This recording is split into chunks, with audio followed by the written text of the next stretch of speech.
Hello दोस्तों, नमस्कार। एक बार फिर से आप सभी का बहुत बहुत स्वागत है मंजिल एकेडमी यूट्यूब चैनल पे। साथियों, मंजिल एकेडमी यूट्यूब चैनल आपको जो आपके बाल विकास का जो पाठ्यक्रम है बिल्कुल बेसिक से आपको बिल्कुल शून्य से आपको करवा रही है। अगर आप इस वीडियो में पहली बार देख रहे हैं या चैनल पे नए हैं तो एक बार चैनल को ज़रूर सब्सक्राइब कर लें और इससे पहले जितने भी वीडियो अपलोड हो चुके हैं बाल विकास को लेकर उसको आप ज़रूर देखें। साथियों, बाल विकास के जो जितने भी कॉन्सेप्ट हैं, जितनी भी थ्योरी है, बिल्कुल आसान भाषा में हमने पढ़ाया है। साथियों, आज का जो टॉपिक है बहुत ही इम्पोर्टेंट टॉपिक है। बाल विकास को लेकर बहुत से विद्यार्थियों को ये समझ में नहीं आता कि संवेग क्या है, संज्ञान क्या है, इन दोनों में क्या अंतर है, दोनों अलग अलग हैं या सेम हैं।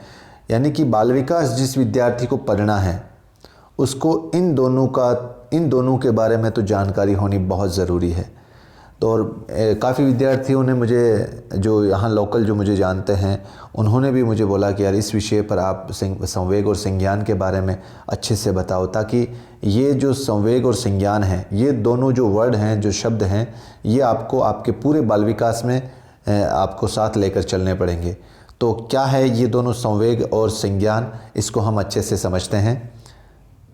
इतना वादा है साथियों, संवेग और संज्ञान को इस वीडियो को देखने के बाद में आपको ज़िंदगी में दोबारा कभी भी संवेग और संज्ञान को समझने की ज़रूरत ही नहीं है, आपको इस तरीके से याद हो जाएगा। तो समझते हैं संवेग क्या है। संवेग को इंग्लिश में भाषा में इमोशन कहते हैं और इमोशन शब्द लैटिन भाषा के इमोवेयर शब्द से बना है, जिसका अर्थ है गति या उत्तेजित दशा। जिसका अर्थ क्या है? गति या उत्तेजित दशा। अर्थात जो व्यक्ति के व्यवहार को उत्तेजित करे, जो व्यक्ति के व्यवहार को, जो तत्व या व्यक्ति के व्यवहार को उत्तेजित करे या गति प्रदान करे, उसे हम संवेग कहते हैं। यानी कि व्यक्ति की उत्तेजित दशा क्या होती है? संवेग होती है। जैसे अपन संवेग शब्द का संधि करें तो सम प्लस वेग। सम माने हो गया शरीर और वेग का माना हो गया गति। यानी कि अर्थात वह कारक या तत्व जो हमारे शरीर को गति देते हैं, वह कारक या तत्व जो हमारे शरीर को गति देते हैं, उनको हम संवेग कहते हैं। संवेग कहते हैं। संवेग क्या है? विचारों भावनाओं का बाह्य प्रकाशन क्या है? संवेग है। यानी कि हमारे मस्तिष्क में जितनी भी विचार हैं, जितनी भी भावनाएं हैं, उसका अगर बाह्य प्रकाशन हो गया तो वो क्या हो जाएंगे? हमारे संवेग हो जाएंगे। संवेग, भावना और मूल प्रवृत्ति, इन तीनों में गहरा संबंध है साथियों। इन तीनों में गहरा संबंध है। संवेग क्या है? विचारों का बाह्य प्रकाशन। यानी किसी भी विषय वस्तु को लेकर जो हमारे विचार आते हैं और अगर उनका प्रकाशन बाह्य हो जाता है और उनका प्रकाशन हो जाता है बाहर, तो वो क्या हो जाता है साथियों? संवेग। लेकिन किसी भी विषय वस्तु को लेकर हमारे जो मस्तिष्क में विचार हैं, वो जब तक हमारे अंदर हैं तब तक वो विचारों का आंतरिक रूप है, और ये आंतरिक रूप क्या कहलाती है साथियों? भावना कहलाती है। ये विचारों का आंतरिक रूप क्या कहलाती है? भावना। अब मूल प्रवृत्ति क्या है? मूल प्रवृत्ति है साथियों विचारों या संवेगों का क्रियात्मक रूप। अब जो भी हमारे मस्तिष्क में विचार या भावनाएं होती है, अगर उन विचारों के ऊपर हम जो भी क्रिया करते हैं तो वो क्रियात्मक रूप हमारा क्या होता है? मूल प्रवृत्ति होता है। यानी कि जैसे हम इसको एक एग्जाम्पल के माध्यम से समझते हैं। पहले ये लाइन देखें, प्रत्येक भावना का संबंध संवेग से होता है और प्रत्येक संवेग का संबंध मूल प्रवृत्ति से जुड़ा हुआ रहता है। इसका एक एग्जाम्पल दूं मैं आपको।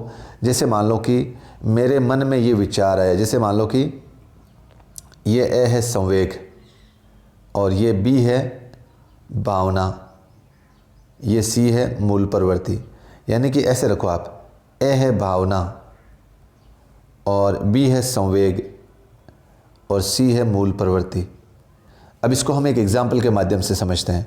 जैसे मेरे मस्तिष्क में, जैसे हम दोस्त लोग बैठे हैं एक साथ और मेरे मन में ये विचार आया, ये भावना आई कि यार आज मुझे पानी पूरी खानी है।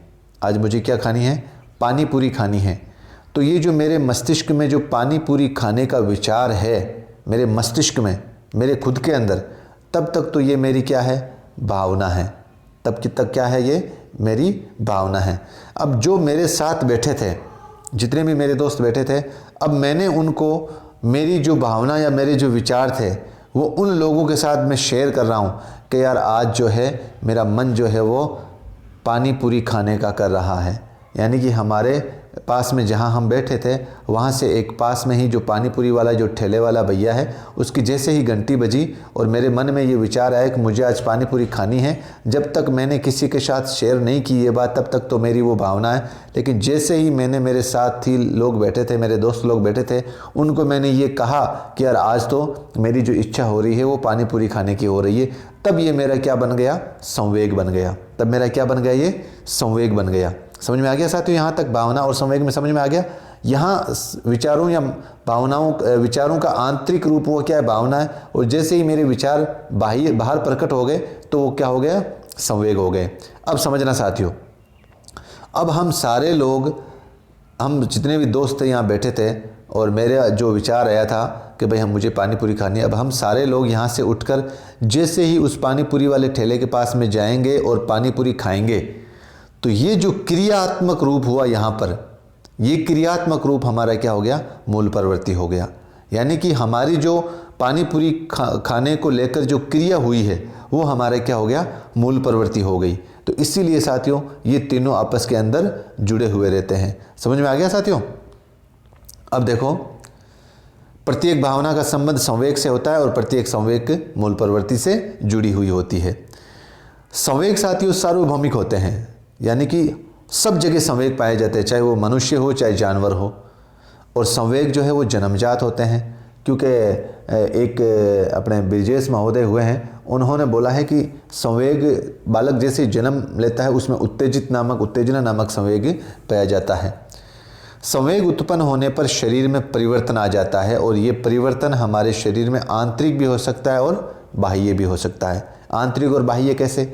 जैसे मान लो कि अगर मुझे किसी पर गुस्सा आ रहा है और अगर मैं उसके साथ लड़ रहा हूँ, मुझे उसके साथ लड़ाई कर रहा हूँ और आप सब लोग देख रहे हैं, तो ये मेरा आप बाह्य रूप देख रहे हो। या जैसे जिस व्यक्ति के पे मुझे गुस्सा आ रहा है, आप मेरी आंखें वगैरह देख रहे हो, लाल हो रखी है, पूरे गुस्से के अंदर मुंह फूल रखा है, तो ये मेरा बाह्य रूप है। और आंतरिक रूप, जैसे मान लो कि मुझे उस लड़के का, मैं मन ही मन में विचार कर रहा हूँ कि ये वहाँ पे आएगा तो मैं उसके साथ ऐसा कर दूंगा, उसको वहाँ पे पीटूंगा, इस तरीके से जो विचार आ रहा है साथियों, वो आंतरिक रूप होता है। अब प्रमुख रूप से तो वैसे विलियम मैकडूगल एक महोदय हैं, मनोवैज्ञानिक है विलियम मैकडूगल, उन्होंने प्रमुख रूप से 14 संवेग बताए हैं और इन 14 के 14 संवेगों के साथ 14 मूल प्रवृत्ति जुड़ी हुई उन्होंने बताई है। प्रमुख रूप से हमारे पास कौन कौन से संवेग होते हैं? जैसे भूख होती है और क्रोध होता है, भय होता है, घृणा होती है, कामुकता होती है, आश्चर्य होता है, करुणा होती है, आत्महीनता होती है। यानी इस तरीके से जो ये हमारे प्रमुख रूप से संवेग होते हैं। तो साथियों संवेग का पूरा कॉन्सेप्ट उम्मीद करता हूँ आपको पूरा अच्छे से समझ में आ गया होगा। अब साथियों हम समझते हैं संज्ञान क्या चीज़ है। ध्यान से समझना साथियों, बहुत इंपॉर्टेंट टॉपिक है संज्ञान। यानी कि हमारे पास में, प्रत्येक व्यक्ति के पास में 5 इंद्रियां होती है, चाहे कोई सा भी इंसान हो उसके अंदर 5 इंद्रियां होती है। ये 5 इंद्रियां कौन कौन सी होती है? आँख, कान, नाक, जीभ और त्वचा। अब हमें जिन रास्तों से प्रथम ज्ञान की जो प्राप्ति होती है वो इन 5 इंद्रियों के माध्यम से ही प्राप्त होती है। यानी कि हमें, किसी भी इंसान को जो ज्ञान की प्राप्ति होती है वो सिर्फ इन 5 इंद्रियों के माध्यम से ही होगी। यानी कि किसी भी चीज़ की पहली जानकारी अगर व्यक्ति को किसी को मिलेगी तो उस ज्ञान को इन 5 इंद्रियों के माध्यम से ही मिलेगी। जैसे मान लो कि मैंने पहली बार एप्पल देखा तो देखा किससे? आँख से देखा, तो प्रथम ज्ञान की प्राप्ति आँख से हुई है। अब मैं उस एप्पल को मैंने चखा कि भाई खारा है या मीठा है या तीखा है, तो चखने की जो क्रिया किससे हो रही है? जीभ से हो रही है। तो ज्ञान की प्राप्ति किससे हुई? जीभ से हुई है। मैंने पहली बार किसी व्यक्ति का नाम सुना तो सुनने का जो जानकारी है वो किससे हो रहा है? कान से हो रहा है। मैंने किसी चीज़ को पहली बार सूंघने की जो ज्ञान की प्राप्ति हो रही है वो नाक से हो रही है। अगर मैं किसी को टच करके ये भाई ये गर्म है या ठंडा है तो ये मैं त्वचा के माध्यम से देखूंगा ना। तो मुझे जिन ज्ञान की प्राप्ति पहली बार होती है वो इन 5 इंद्रियों के माध्यम से ही होती है। इस प्रथम ज्ञान को हम संवेदना कहते हैं। यानी कि इन 5 इंद्रियों के माध्यम से जो भी पहला ज्ञान हम प्राप्त कर रहे हैं वो ही संवेदना कहलाती है। अर्थात वातावरण की वह संवेदी सूचनाएं जो हमें अपनी इंद्रियों के माध्यम से प्राप्त होती है। संवेदना में पूर्व ज्ञान का अभाव पाया जाता है। यानी कि ये लाइन ये कह रही है वातावरण की संवेदी सूचनाएं। अब वातावरण की संवेदी सूचनाएं मतलब वातावरण में जितनी भी क्रियाएं, जितने भी जो चीज़ें मौजूद रहती हैं, उन वातावरण की उन सूचनाओं को अगर हम पहली बार जानने का प्रयास कर रहे हैं, और जैसे मान लो कि ये एप्पल है, ये गाय है, ये गाड़ी है, ये बैल है, ये हाथी है, तो ये जो हमारा प्रथम ज्ञान जो बन रहा है जो मस्तिष्क में, ये हमारी क्या है? संवेदना है। अर्थात इंद्रियों के माध्यम से प्राप्त होने वाला प्रथम ज्ञान या मानसिक पीढ़ी का प्रथम ज्ञान संवेदना कहलाता है। फिर वही बात समझ में आ गई साथियों? इंद्रियों के माध्यम से जो भी ज्ञान प्राप्त होता है, जो प्रथम ज्ञान जिसको हम पहली बार जानते हैं, और याद रखो साथियों, व्यक्ति का जो प्रथम चीज़ जो भी वो सीखता है वो हर चीज़ विशिष्ट होती है वो, और फिर बाद में सामान्य हो जाती है। संवेदना के बाद ज्ञान प्राप्ति या ज्ञान विकास में अगला चरण क्या आता है साथियों? प्रत्यक्षीकरण का आता है। यानी कि प्रथम ज्ञान की प्राप्ति के बाद में किसी भी बालक में अगला चरण क्या आएगा साथियों? वो आएगा प्रत्यक्षीकरण का।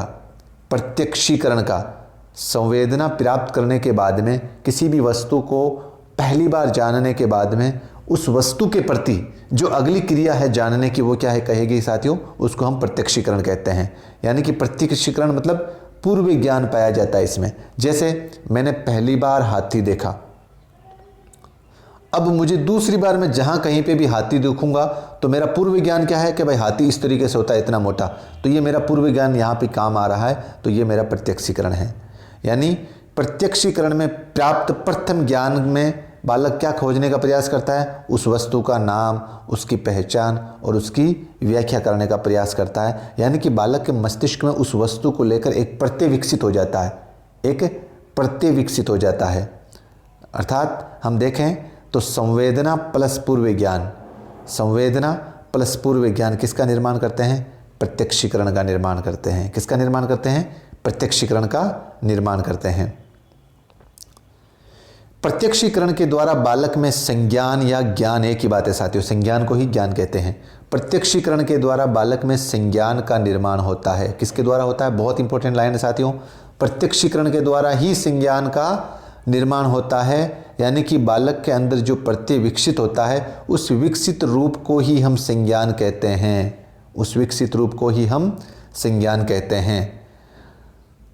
संज्ञान ही बालक के अंदर सूझ का निर्माण करता है। बहुत बहुत इंपॉर्टेंट लाइन है साथियों, संज्ञान ही बालक के अंदर सूझ का निर्माण करता है। सूझ मतलब अपन कहते हैं ना मारवाड़ी के अंदर कि भाई सूझना, विचार आना मन में, किसी चीज़ के प्रति अच्छे या बुरे की सूझ होनी, या किसी रास्ते की सूझ होनी।